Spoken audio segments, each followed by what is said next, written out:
Good evening, everyone. Welcome to the Midtown Scholar Bookstore. My name is Matt, and I'm with the Scholar. Thank you for joining us this evening. We're delighted you're here. We hope you feel safe, and we hope you enjoy tonight's program with Matthew Hongoltz-Hetling, and Karen Hendricks.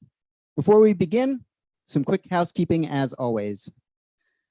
First, we have recently announced many upcoming events for the next few months, and we've printed out a one-page flyer for you to take home with you. It has all of our confirmed events through May. They're up at the front table as you exit, so please take one home with you so you can come back for another event, and stay tuned to our social media pages and newsletter for announcements on upcoming events. I'd also like to give a shout to our friends at the Department of Humanities at Penn State College of Medicine. This event would not have been possible without their support. So again, a huge thank you to Penn State College of Medicine for their continuing partnership on our event series. Lastly, before we get started tonight, if you haven't yet purchased a copy of If It Sounds Like a Quack, I encourage you to purchase a copy through the Midtown Scholar Bookstore and get it signed after the event. Book sales are the bedrock of sustainability for our free author events, and we appreciate your support of the authors and the bookstore. Now, I'm happy to introduce our speakers for this event's for our evening's programming. Our interviewer this evening is Karen is an award-winning lifelong journalist. Karen's freelance writing is regularly published in numerous magazines, and she is currently working on a climate change series for WITF, our NPR affiliate. Her work has garnered numerous statewide journalism awards, and in 2022, she was recognized with a National Journalism Award from the Society for Features Journalism. She keeps all awards tucked away in a desk drawer. Karen previously worked in television, radio, and newspaper. You can find her writing at writerkarenhendricks.com. Our featured author this evening is Matthew Hongoltz-Hetling. Matthew is a journalist specializing in narrative features and investigative reporting. He has been named a finalist for the Pulitzer Prize, won a George Polk Award, and been voted Journalist of the Year by the Maine Press Association, among numerous other honors. He is the author of one previous book, A Libertarian Walks into a Bear, and his writing has appeared in Foreign Policy, USA Today, Popular Science, Atavist Magazine, Pulitzer Center on Crisis Reporting, the Associated Press, and elsewhere. He lives in Vermont. Of course, Matthew's new book that we are here for this evening is titled If It Sounds Like a Quack, A Journey to the Fringes of American Medicine. I have to read just one blurb from author Sayward Darby, who writes, "Prepare yourself for a wild ride. With a carefully calibrated balance of wit and horror, Matthew Hongoltz-Hetling leads readers into a dark historical corners and down internet rabbit holes to understand the origins and influence of the medical freedom movement. A book full of rich characters and shocking details about America's war on science you won't soon forget." It's an honor to host Matthew and Karen this evening, so without further ado, please join me in welcoming to the stage Matthew Hongoltz-Hetling and Karen Hendricks to the stage.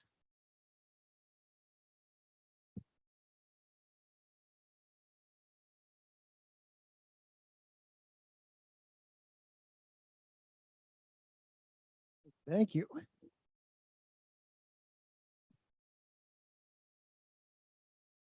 Thanks so much for coming tonight. It's a pleasure to see all of you here. It's a pleasure to meet Matthew. And it's always wonderful to meet fellow journalists because, well, for many reasons, but I'm especially honored to meet Matthew tonight because I feel as though journalism is only as good as the questions you ask, right? And within the process of gathering and processing the answers to those questions. And not only did Matthew ask a lot of questions to put this book together tonight, the one that we're going to talk about, but his book raises a lot of additional thought-provoking questions that we can talk about tonight. And what do questions do but challenge our thinking and spark conversation? So that being said, how about if we start? That sounds great. Just wanted to thank the Midtown Scholar Bookstore for hosting I just think it's really amazing that they started at a time when a lot of people were declaring that the independent bookstore was dead. And instead they have flourished and moved into this great, enormous building that is just stuff full of books. And I'm so excited to be in these walls. Thank you. Mhm. Well, without further ado, first question, Matthew. I mean, you follow the paths of 9 people in this book. And these are people who provide alternative medicine options, shall we say. And they really run the gamut from those who believe in the power of prayer to a guy who creates a laser light, another guy who creates a bleach solution, and even a woman who swears by leeches. And even though their approaches are all different, they all had something in common, and they all believed their ideas and products were miracle cures. And you call them one true cures, capitalized in the book. So let's start with talking about what sparked the idea for your book, and how did you find and select these people who are truly a cast of characters? Thank you for asking that. Yeah, I was really, really shocked at what I learned while writing this book. And as I say in the earlier chapters, I didn't really intend to write a book about one true curism. What I set out to do was, this was like during the peak of the pandemic. I knew that there were a lot of interesting questions being raised about public health policies and the extent to which the government should go to protect the public versus, the right of the individual to behave any old way they'd like to. And so I thought, in order to start exploring that question, I would reach out to folks who had been come to loggerheads with government authorities in the healthcare field. And so I started reaching out to folks who had been sanctioned by the FDA or charged with a crime, maybe by the Justice Department or the FTC. And when I first started having conversations with them, I didn't really get the sorts of answers that I was expecting. I suppose, like, I started off asking them, where should that line be drawn? How would you reform the FDA? And the answer was invariably, I would get rid of the FDA. I would abolish all government agencies that have anything to do with healthcare. I would do away with the CDC. And then I noticed this really interesting thread emerging from my conversations with them, where they all, or at least the majority of them, in their course of speaking with me, would just kind of offhandedly mention the idea that zombies were real. And I was the first time I blew it off as a fluke. The second time I said, well, this is really interesting. And the third time I locked my door, right? So the book kind of delves into that. So rather than have this kind of nuanced discussion about policy, instead, I kind of felt like I'd stumbled into a world that was not only not that well known, that world being the fringes of alternative medicine, but also was remarkably more influential on our lives than I at first realized. And so I thought that was the really interesting story to tell. And so that was where I went from there. There is a lot of humor in your book, as well as facts. It's very, very well rounded. And, part of your publisher's description is you'll laugh, you'll cry, you'll get mad. And I can attest that I did all of those things and more. It's really the full range of emotions. And I want to read a few sections that really made me laugh. So I'm going to read 3 and kind of set them up and explain how they fit into the story. And so the first one, you're describing, well, this one really speaks for itself. I'll just read the paragraph. In late 2019, 5 commissioners sat at a long conference table on a dais in Bali, Indonesia.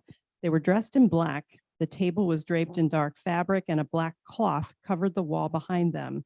This was a proceeding of the International Tribunal for Natural Justice, a judicial organ of the free and sovereign people of the world, though, as organs go, it was quite modest. It was founded to hold a global conspiracy of secret world leaders accountable for their crimes against humanity.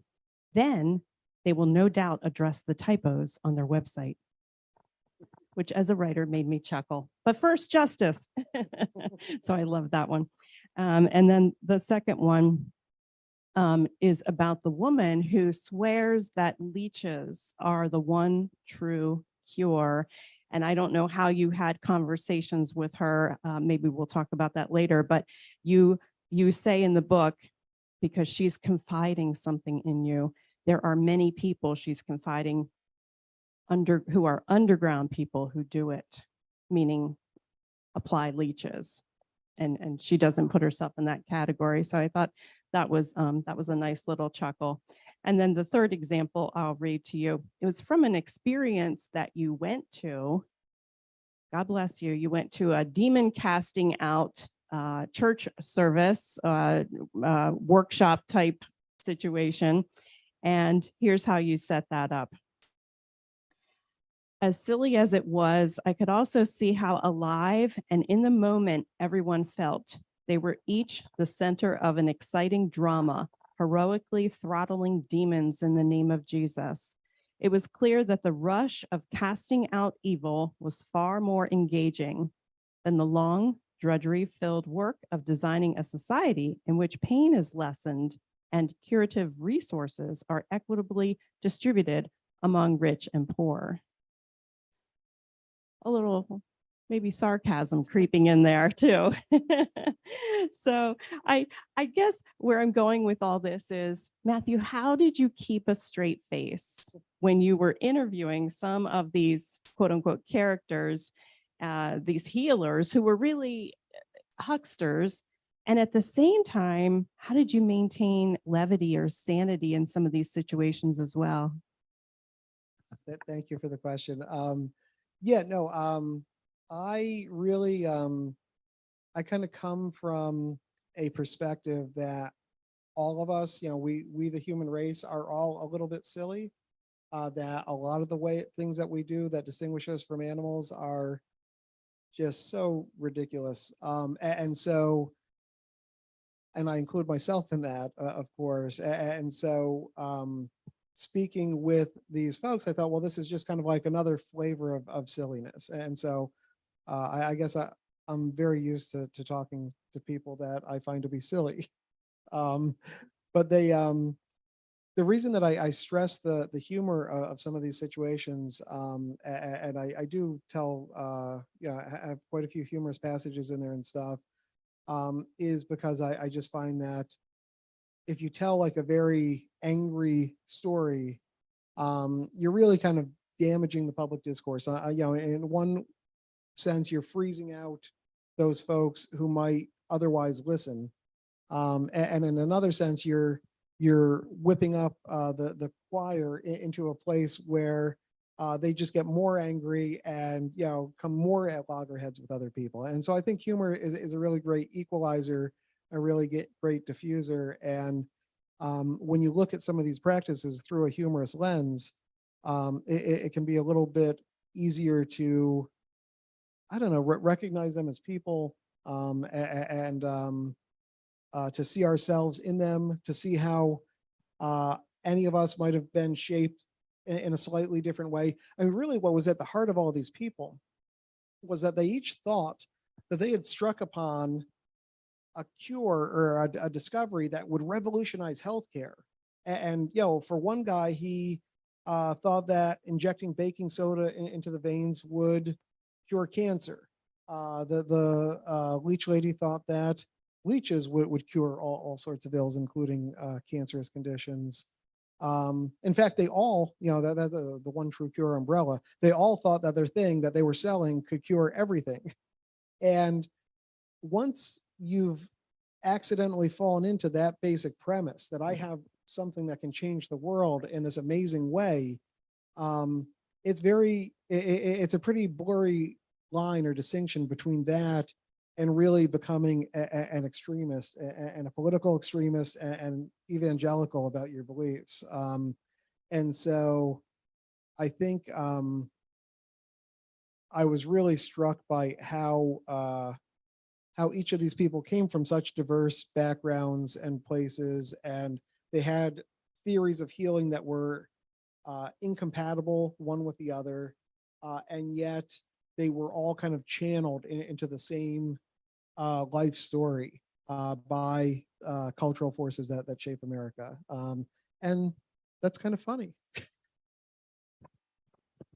And how did you find all these people? And I imagine there were some that you found that didn't make their way into the book.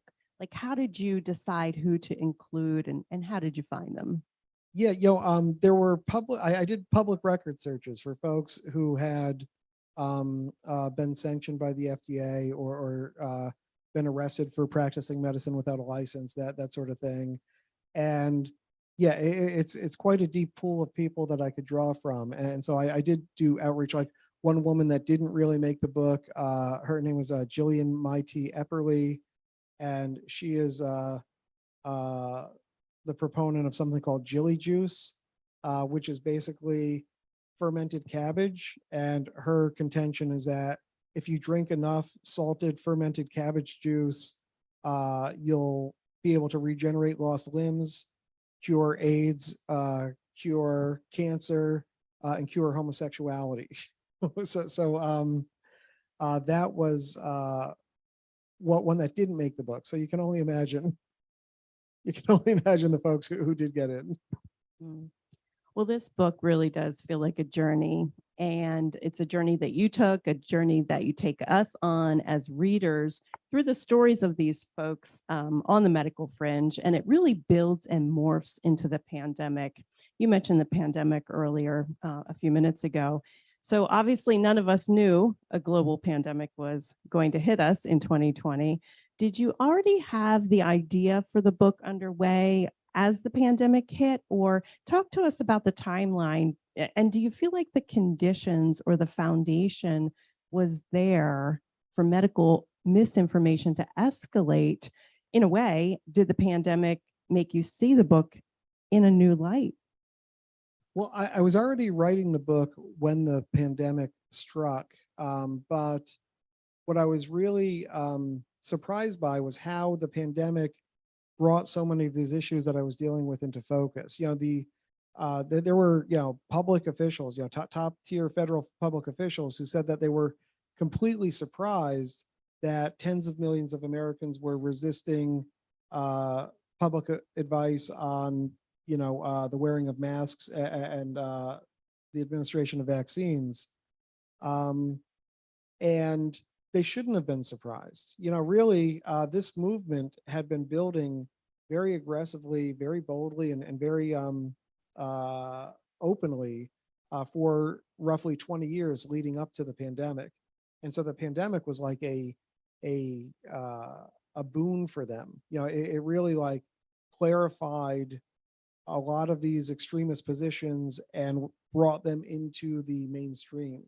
And so they've been laying tracks for that for years and years and years. The pandemic was their opportunity to take their fringe beliefs and meld them with the beliefs of, like, at first the extreme conservative, extreme right wing of the Republican Party, and then very soon after the more mainstream Republican Party, because a lot of establishment Republicans who didn't go with that sort of thinking were primaried out.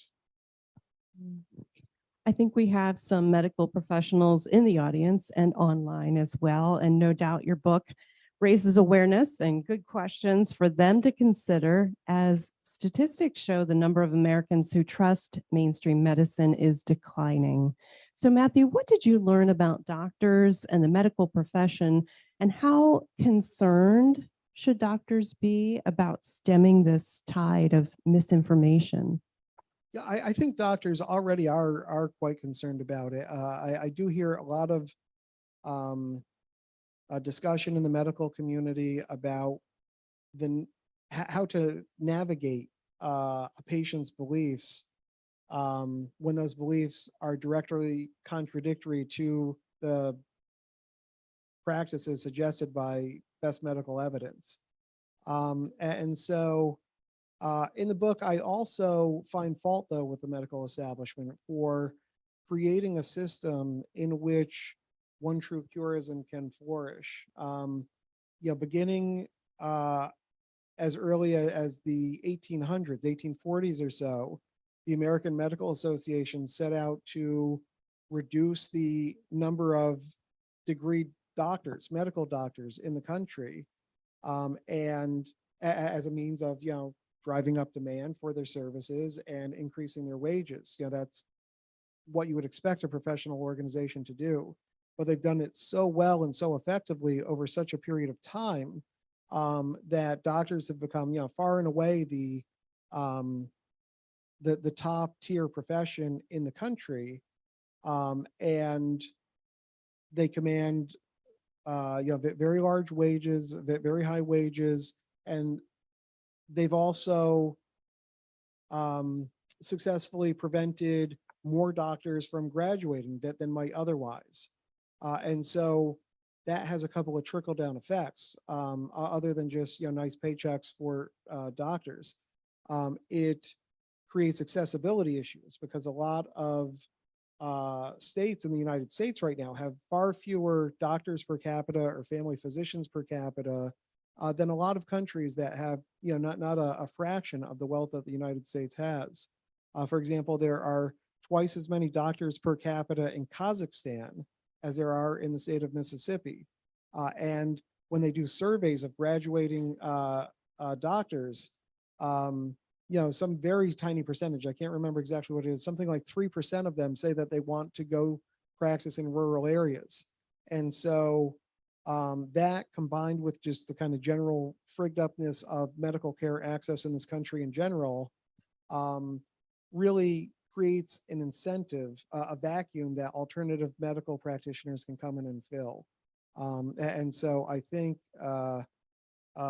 doctors are rightly concerned about it. I think they don't have the power to stamp it out entirely, but they do have the power to make a lot of steps in the right direction. I'm going to assume something because you've written this book. I'm going to assume that you go to a doctor and not the leech lady. I do. Okay. So maybe a funny question to consider. Does your own doctor know that you wrote this book, and what did he think? I get my medical care from Dartmouth Hitchcock Medical Center, which is where my wife works as a nurse. And one of the great and terrible things about getting medical treatment there is that they're a teaching hospital. And that's, I really love and respect that mission. And I think it does go a long way towards, getting more folks into the pipeline when you have an aging doctor population, all of that. But what it also means is that my family, my primary care physician turns over like seemingly every 8 months or so. And I don't go to the doctor that much more than once every 8 months. So I've told 3 of my primary care doctors that this book was in the works, and I'm sure there'll be another one waiting for me the next time I go. Well, your book does raise so many good and necessary questions about how we define the word medicine. Ultimately, whether it's traditional medicine or non-traditional medicine, patients, ultimately, they're all seeking something. They're all seeking healthcare. They're all seeking to relieve pain or cures, find those cures. And so I want to ask you, Matthew, where you think we go from here. And to kind of set the scene, I want to read 2 passages from your book. Here's the first one. COVID's dominance of America's headspace allowed for the perfect intersection of the alternative health industry, anti-vaccine activists, and the medical freedom movement. Thousands of people peddling false coronavirus cures, flooded digital communication channels, completely overwhelming enforcement officers. The FDA identified 700 groups that were promoting fake COVID cures. In March, Congress passed a massive coronavirus relief package after signing it into law. You don't call him the president, you call him the Game Show Hosts Administration. Approved $850,000 of the money in loans to 5 different anti-vaccine groups.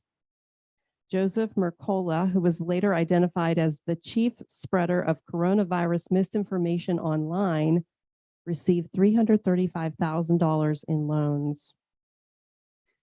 So let's consider that. And then the second passage I want to read, bear with me for one moment.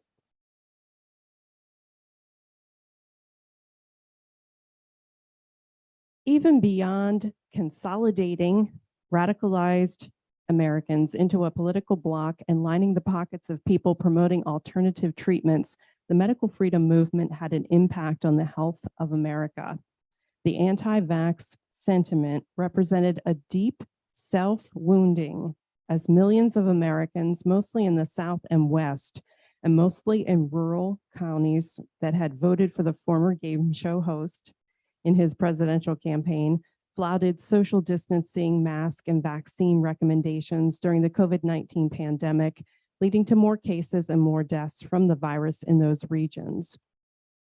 When 2020 finally came to a close, the US had suffered more coronavirus deaths per capita than any other country.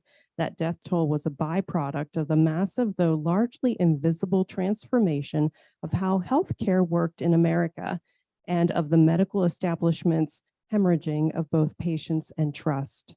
Millions of individuals responded to perceived flaws in medical doctors by simply abandoning them.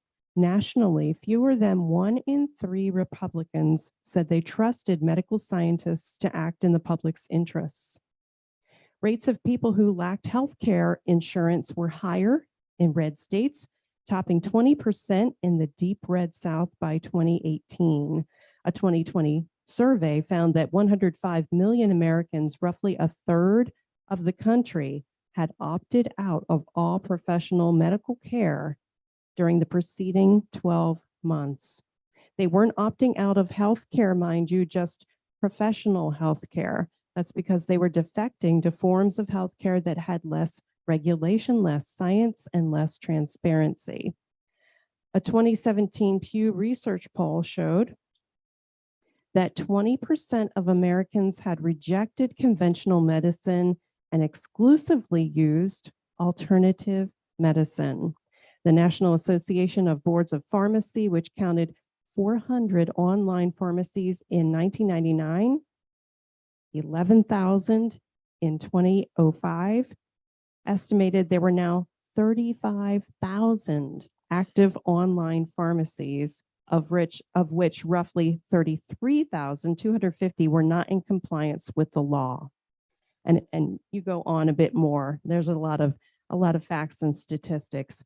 So all that to kind of set the scene and ask you where you think we go from here. Yeah, well, yeah, it really is very frightening to think that just huge numbers of Americans, huge percentages of Americans are going and spending their dollars on cures that are bunk. You know, to be frank, like many of these cures don't do anything for you. Some of them are actually actively harmful or damaging. And to think that fact and fiction have become so blurred that people would rather put their faith in someone who's essentially a huckster on the street selling what they say is the cure to everything seems more plausible than the entire body of medical evidence that lies before us. And it seems to be getting worse. And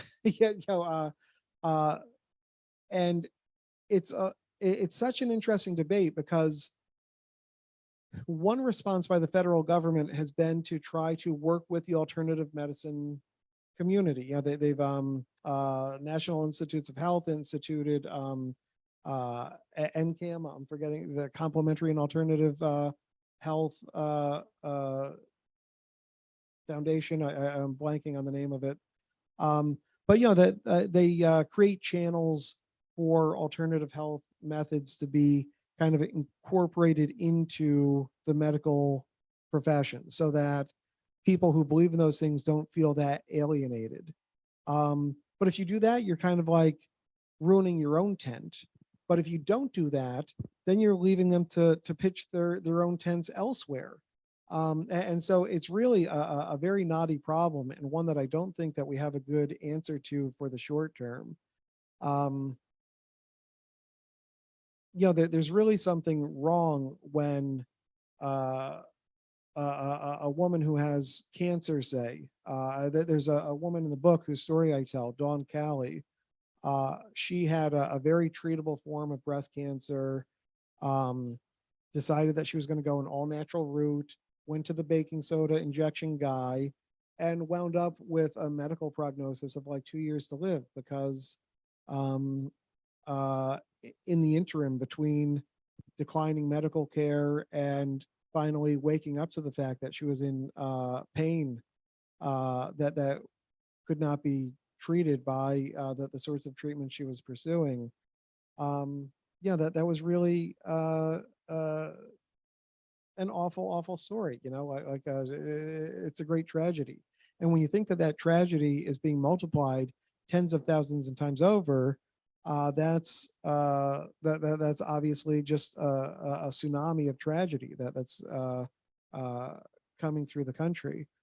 But there's also another danger to it, which is that I found that within the media channels that provide platforms for these sorts of thoughts, there's a real like kind of improv comedy troupe aesthetic there.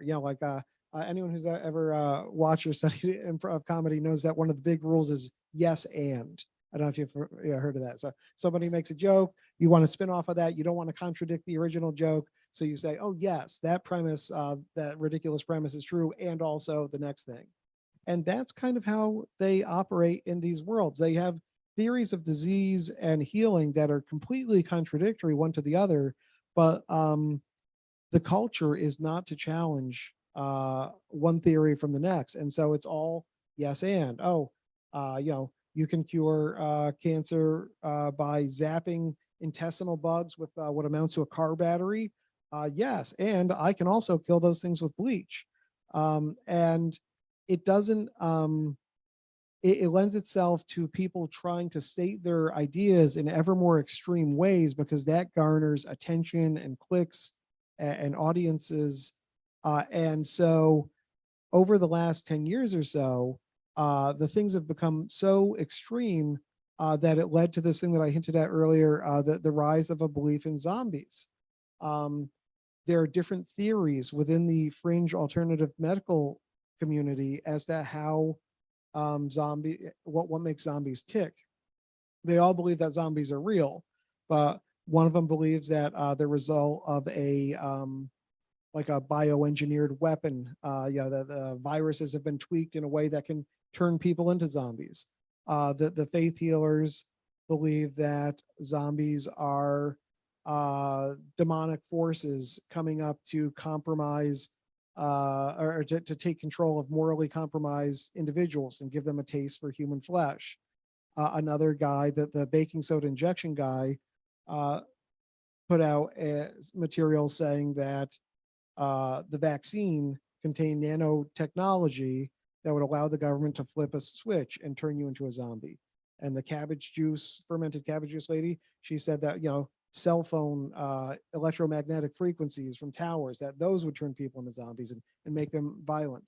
And so even though those theories, like the theories of curing, are all contradictory one to the other, again, this kind of yes and idea protects them from critical analysis. And what you were left with was a lot of buzz about zombies online. And so that's frightening in and of its own right. And by the way, I forgot to mention this, but the zombies, they all happen to believe, their theories of zombies all were targeted in such a way that the zombies would inevitably be liberals, political liberals. So like, the liberals are the ones getting the vaccines. They're the ones who are going to turn into zombies. The bioengineering weapon, they said it could be triggered by stress. And so the idea was that everybody might have the zombie virus, but when you flash a picture of our former president, then that's going to stress out only the liberals and just trigger the latent flesh eating desires in them. And the morally compromised and the faith healing scenario, of course, those are liberals. And so this became even weirder because with those sorts of ideas floating around, there became a number of militias that sprang up that had zombie themed messaging.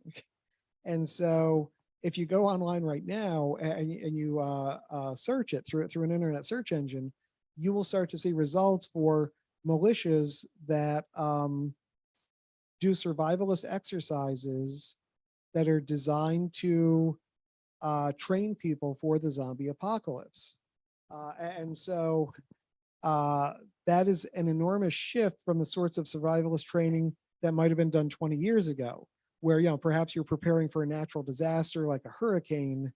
You're going to treat people that you meet on the street differently in the aftermath of a hurricane than you are in the aftermath of a zombie uprising, right? One of them you're going to give a hot toddy in a shower.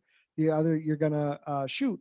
And so these are very different framings, and they are potentially very dangerous framings. They kind of merge with this whole idea of these QAnon theories that are very dehumanizing to your political opponents. And when we think historically about how dehumanization has been used as a precursor to genocidal campaigns, it doesn't take too much imagination to see how that could, if left unchecked, progress today. And so, yeah, I think that is kind of like the bottom rung of the ladder for this sort of terrible theory. Like, what's the worst case scenario? It's that, right now there's a woman who is on trial, Lori Daybell, I think is her name, for killing her own 2 children because she thought they were zombies. And, she's one person, but, multiply that by 1,000, and then I think we're really there. I'm going to ask one more question, and then we'll turn it over to the audience and see if they have questions for you as well. You were telling me a few moments ago, as we were downstairs in the Midtown Scholars Green Room, that you're a new dad and that you were kind of looking forward to being here tonight and having some adult conversation. And I wanted to ask you if being a new dad, having a child of your own now, maybe makes you see public health in a new light. Yeah, I think it does. Yeah, I think I have fallen prey over the course of my life to applying like a very individualistic, very kind of like selfish frame to how I think about certain public policies, right? Like I see the value in helping others, but it never really felt like I was helping me. And now when I look at things like these public health initiatives, yeah, absolutely. That now I can really see that I feel like I have a more personal stake, I suppose, in society at large and the future. Makes it harder to make fun of it, though. It does. All right, let's give another round of applause for Matthew Hongoltz-Hetling and Karen Hendricks. Thank you. We're going to open the floor for audience Q&A. If you have a question, just raise your hand and I'll bring a microphone so you can ask your question.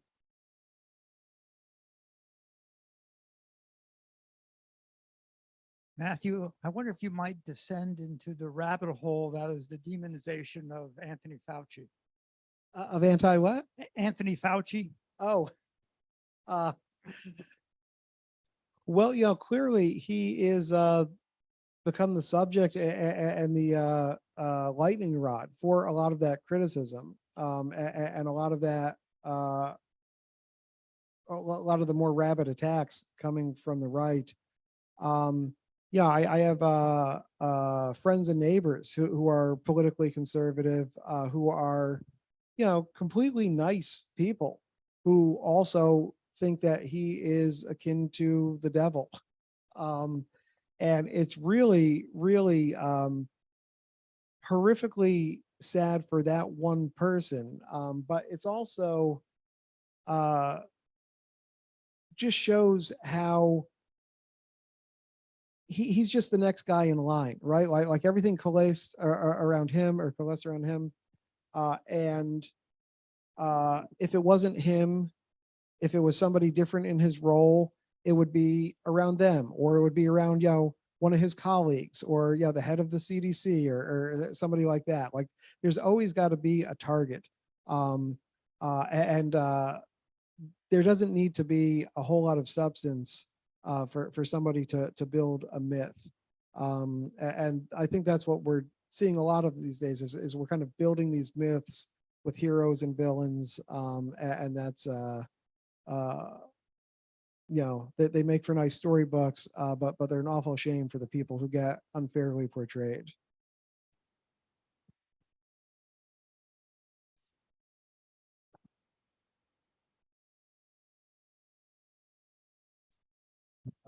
Thanks for being here.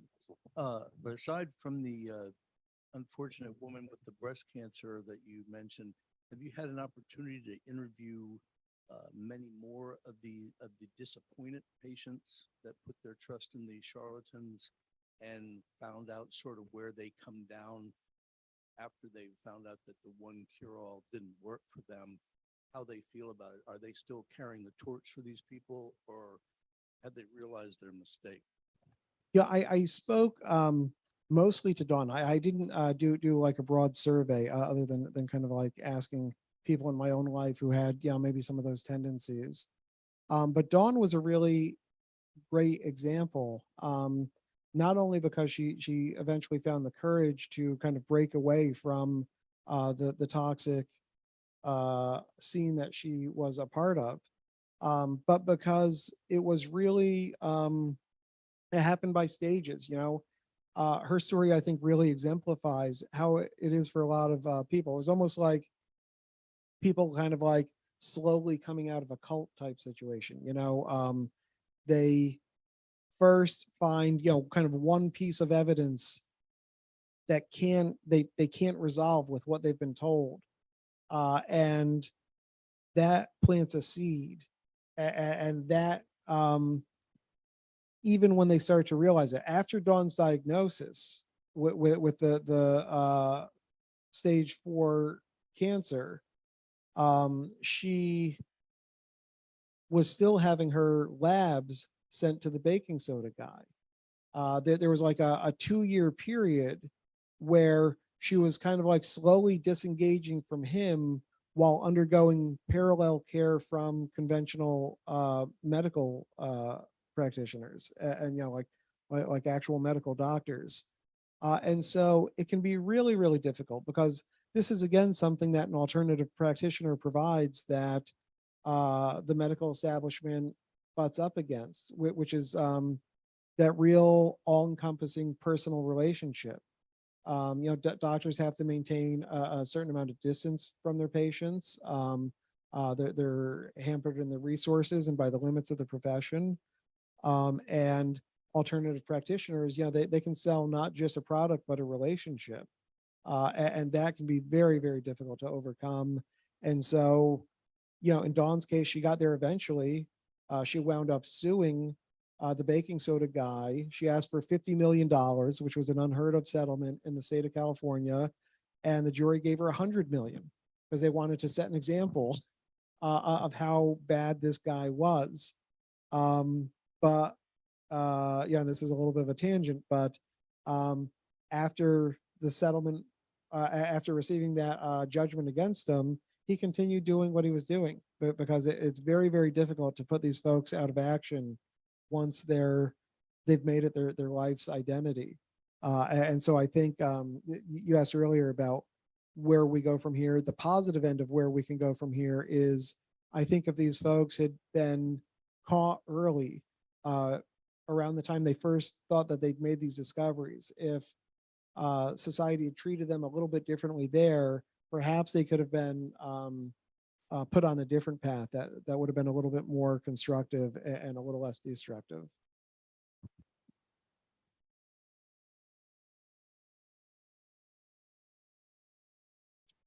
Thanks for coming. We actually lived in Vermont for 5 years. So. But my question is, where do you draw the line between crazy and not crazy? Medicine is, if you look at history, there's many examples of people who are viewed as nuts. One example is Charnley in England, who did the first hip replacement. They actually tried to take his license away because of that procedure. Later on, he was knighted for the idea. So he was viewed as crazy. And then where do you put the medical marijuana within that realm? Because it has very little objective data to it. Yeah. To answer the first question, I think probably if you're a human, you're probably crazy to some extent. We just have so many nutty ideas. I think this is what a lot of the folks in the scene say, is they say, I'm not crazy. I'm a visionary. Look at Galileo. They all want to tell me about Galileo, about how at first they thought he was wrong, and then they learned that he was right. And they're sure that they're going to get there themselves, or at least when they're not being fully honest with themselves. That's what they believe. And it's a tough nut to crack. As far as medical marijuana goes, I think it's very highly regulated in the places where it is legal. And I think that provides the public with a great deal of protection from what would otherwise be potentially damaging. The medical establishment's been slow to embrace medical marijuana, at least in the mainstream. And I think it's kind of come in, its proponents had to make so many concessions in order to gain some form of acceptance, that I think that's actually probably worked out really well for the public. Do I think it's effective or not? I have no idea. I kind of half believe that there are some advantages to the leeches. But which, by the way, leeches are most hospitals have a leech tank, which I did not know until I started researching this book, because they're not a cure-all, but they have they can promote blood circulation and maybe like a reattached finger or limb or something, and so that's a value. But they don't make the sweeping recommendations that the woman that I spoke with for the book does.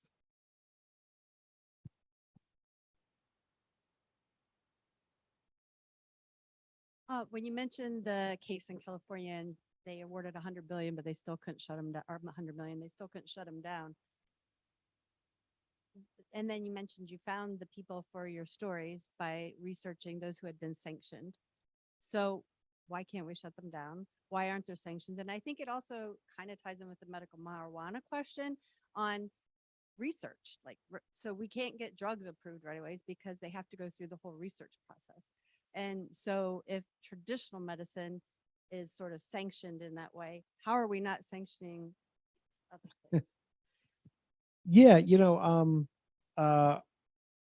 what they tell me, or what they believe, is that the medical establishment and medical science has kind of a blind spot in that it can't see a miracle cure like this, because you would have to test it. You would have to put it through so many human trials for so many different diseases and situations that it quickly becomes unmanageable. So, leeches have been approved for that one purpose.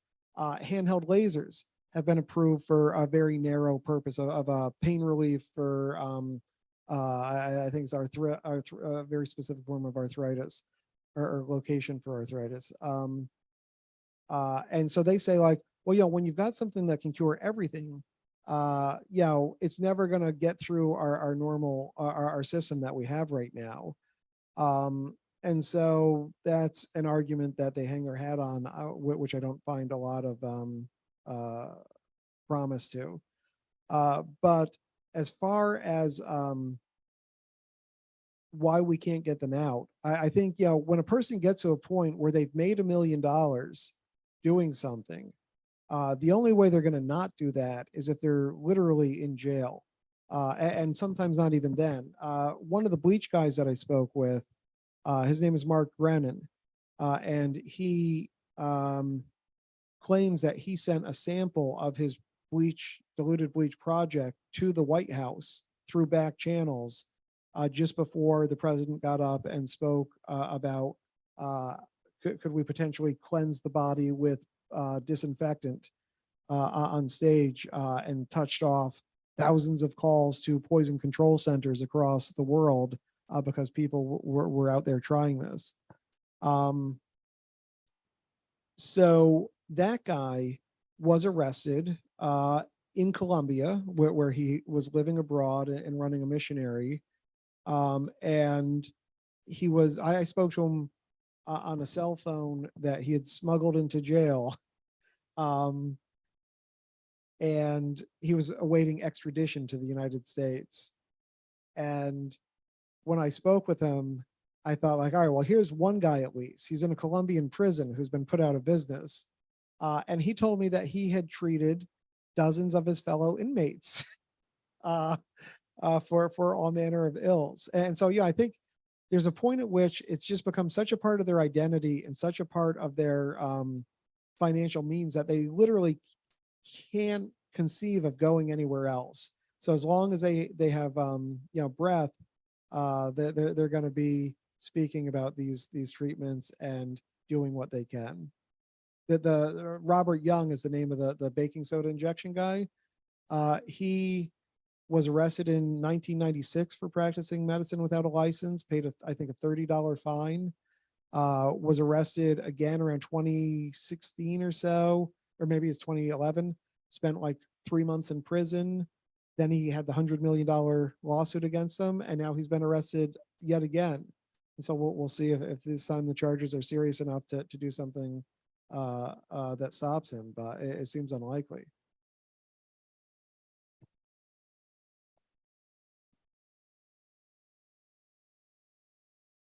In connection with that last answer, I'm wondering, in these encounters that you had, these conversations, if you could speak a little bit more about like the intersections between profit, performance, and actual belief. Yeah, that's a great question. Yeah, I mean, this is around the year 2000 when these sorts of forces that I started to track got rolling.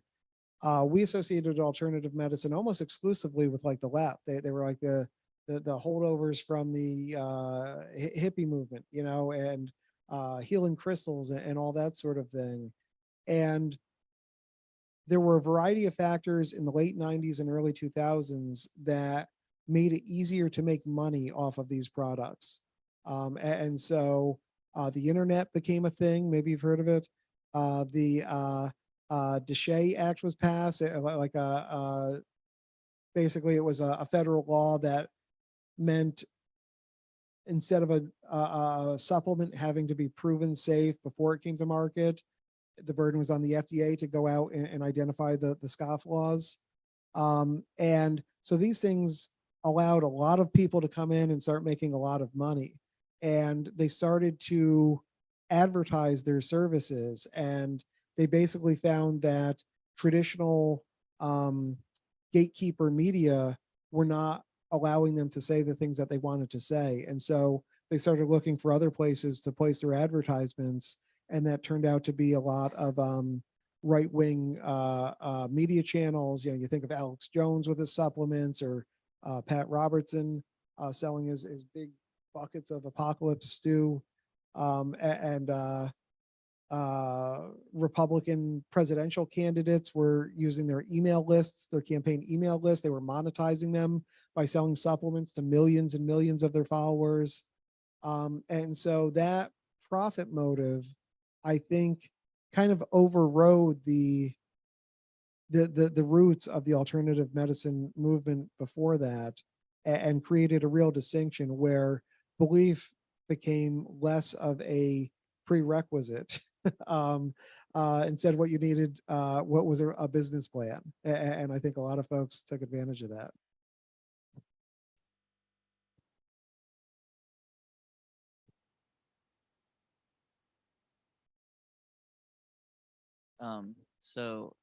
I grew up in rural Lancaster County, and there's a lot of Amish and Old Order Mennonites in that region. And my friend lived surrounded by Amish and Old Order Mennonites. And during the pandemic, there was a rally in this huge field, and Robert F. Kennedy Jr.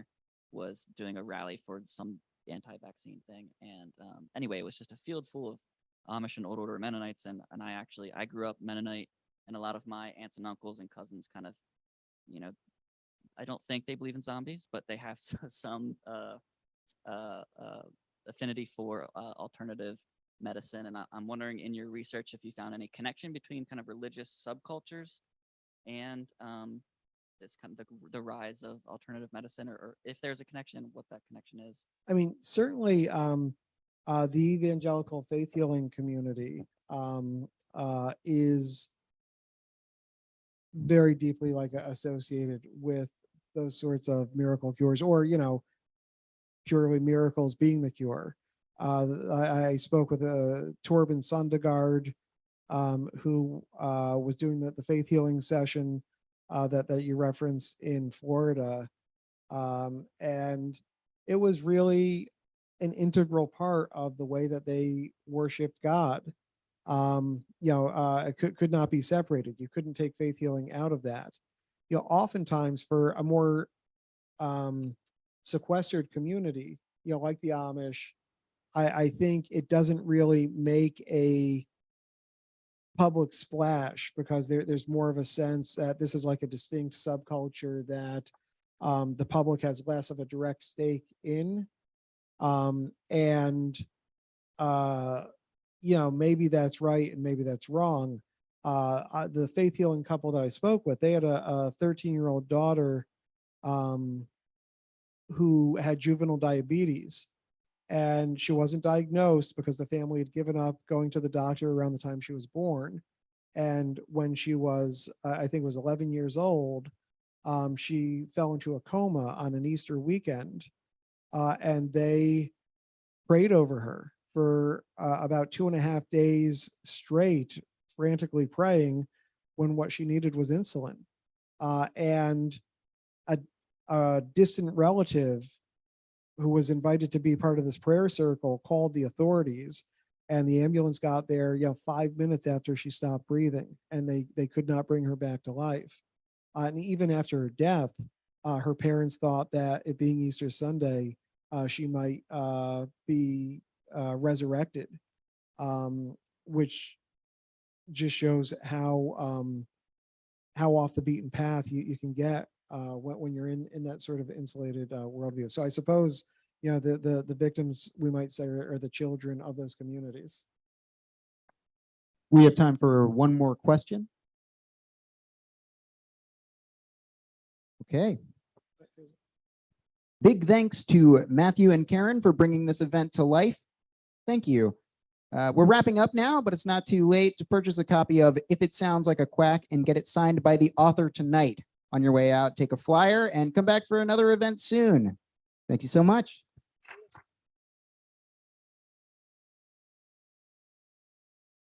The Scholars of Midtown, thank you for coming.